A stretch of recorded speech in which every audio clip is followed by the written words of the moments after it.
Assalamualaikum warahmatullahi wabarakatuh.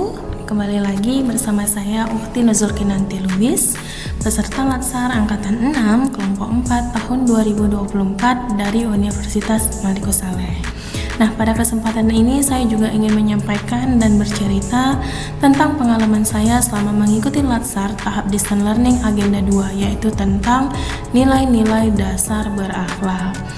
Nah, Agenda 2 ini diselenggarakan dalam waktu 4 hari, di mana dimulai dari tanggal 1 Oktober 2024 sampai dengan tanggal 4 Oktober 2024. Di hari pertama itu dilaksanakan secara sinkronus dan asinkronus, di mana sinkronus dilakukan dengan Zoom meeting yang difasilitatori oleh Ibu Desi Marisanti Pardede, SPD MSI. Kemudian dilanjutkan dengan mengerjakan tugas individu maupun tugas kelompok. Begitu juga di hari kedua, hari ketiga, dan hari keempat dilakukan secara asinkronus, yaitu dengan melakukan dan mengerjakan tugas-tugas baik itu secara individu maupun kelompok.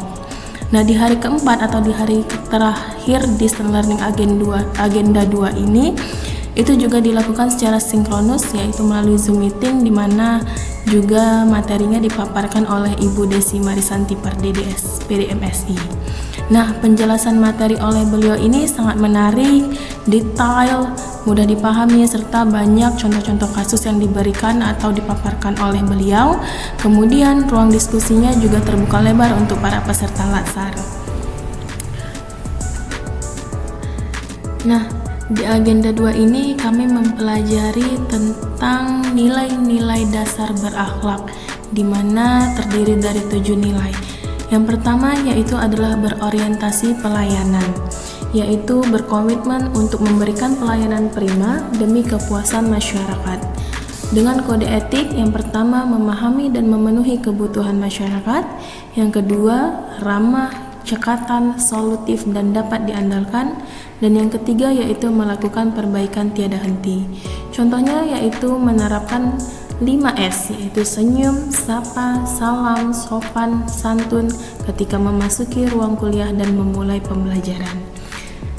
Nilai yang kedua yaitu ada akuntabel, yaitu bertanggung jawab atas kepercayaan yang diberikan.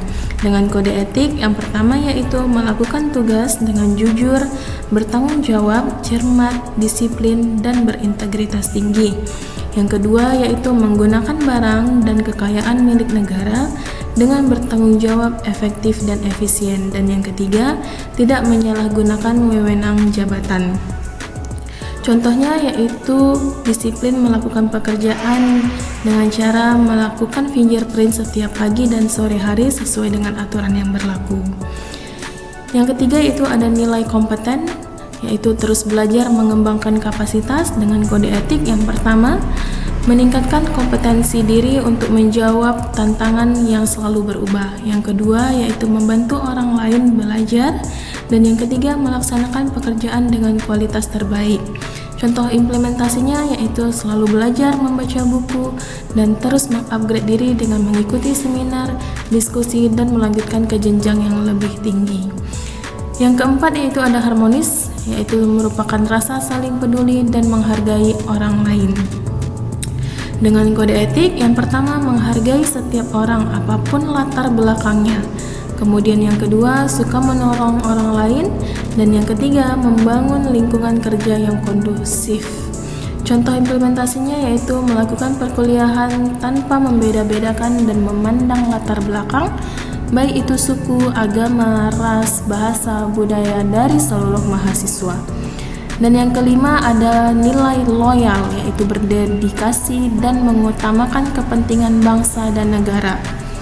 Dengan kode etik, yang pertama yaitu memegang teguh ideologi Pancasila, Undang-Undang Dasar Negara Republik Indonesia tahun 1945, dan setia pada NKRI serta pemerintahan yang sah.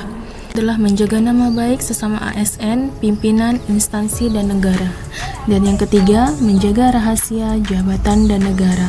Contohnya yaitu tidak menyebarkan permasalahan internal atau hal-hal yang bersifat rahasia kepada orang lain ataupun instansi lain. Yang keenam yaitu ada nilai adaptif, yaitu terus berinovasi dan antusias dalam menggerakkan ataupun menghadapi perubahan.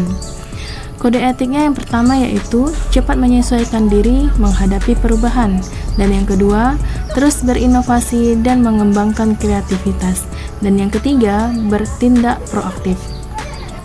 Contohnya yaitu mempelajari dan menggunakan aplikasi-aplikasi pembelajaran yang lebih update sesuai dengan perkembangan zaman.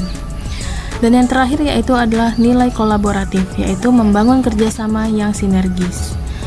Kode etiknya yaitu yang pertama memberikan kesempatan kepada berbagai pihak untuk berkontribusi, dan yang kedua terbuka dalam bekerja sama untuk menghasilkan nilai tambah, dan yang ketiga menggerakkan pemanfaatan berbagai sumber daya untuk tujuan bersama. Contohnya yaitu melakukan kerjasama dengan rekan mahasiswa ataupun dosen lainnya untuk membuat suatu jurnal penelitian dan pengabdian. Sekian Learning Journal agenda kedua, yaitu tentang nilai-nilai dasar berakhlak. Sampai jumpa ke Learning Journal berikutnya. Terima kasih. Assalamualaikum warahmatullahi wabarakatuh.